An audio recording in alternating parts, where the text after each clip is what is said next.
baby. We want to see this crowd jumping.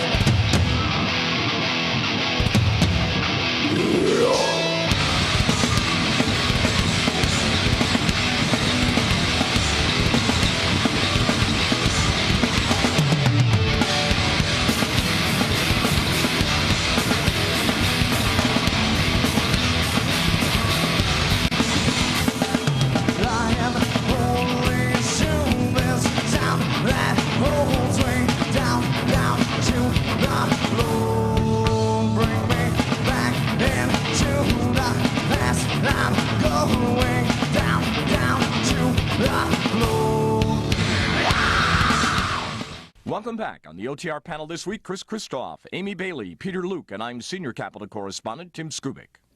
Our guest is Attorney Jeffrey Fieger, who says he wants to run for State Attorney General. We'll see how serious he is about that.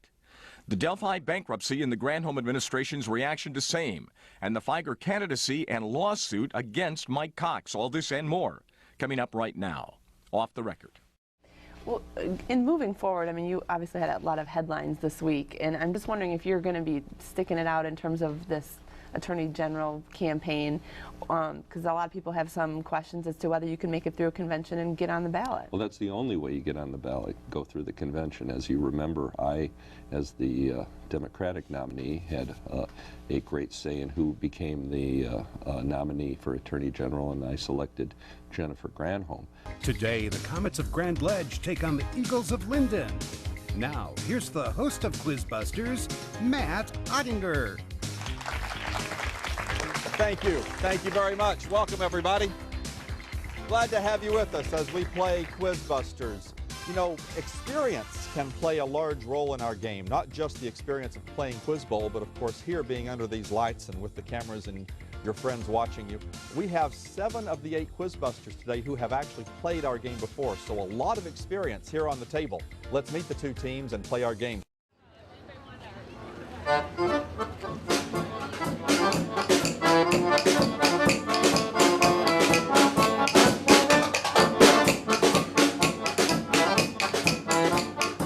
There are probably only about 4 or 5 festivals across the country that begin to look like the Great Lakes Folk Festival.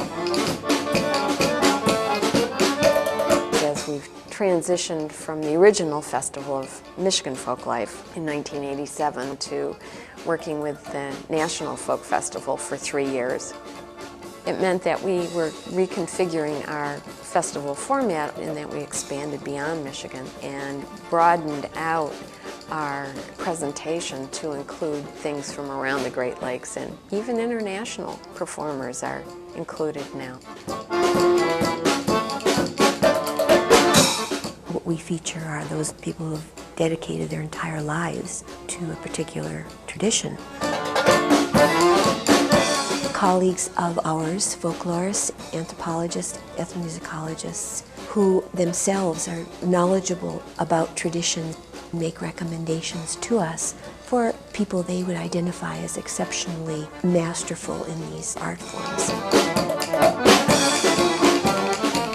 It's important to keep a way of life alive, and I think once it's gone forever. There's nothing better than passing something down to, especially your children and the grown-ups. Well, the grown-ups are like children too, you know.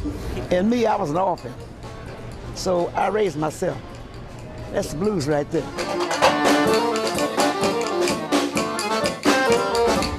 I feel it connects us to India and like our parents. Because I learned myself what I know from my mom. I think everyone should get in touch with their roots. It teaches us of our past and also of our future. I think it's important to really kind of help that movement and to preserve the culture.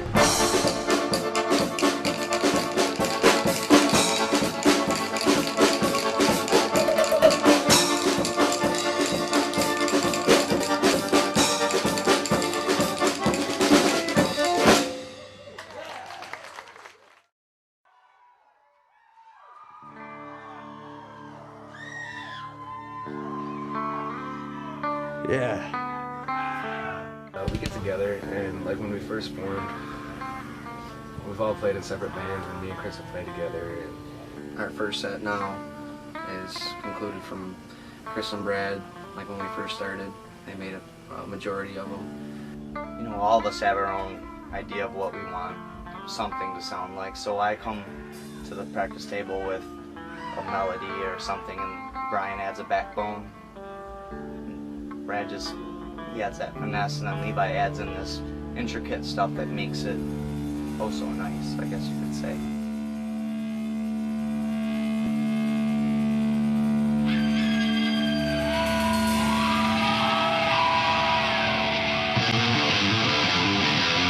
I want everybody to bang their heads.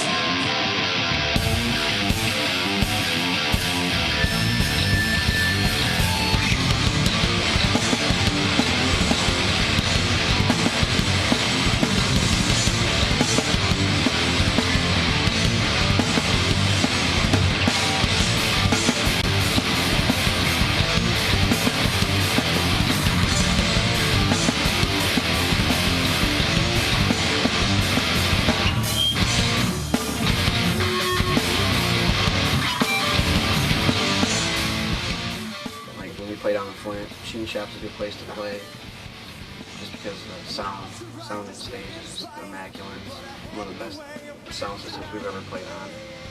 Being able to play in front of 500 people was like, once again, one of those times I had to drink quite a few beers to get myself to get up there, but went up there and did a great show.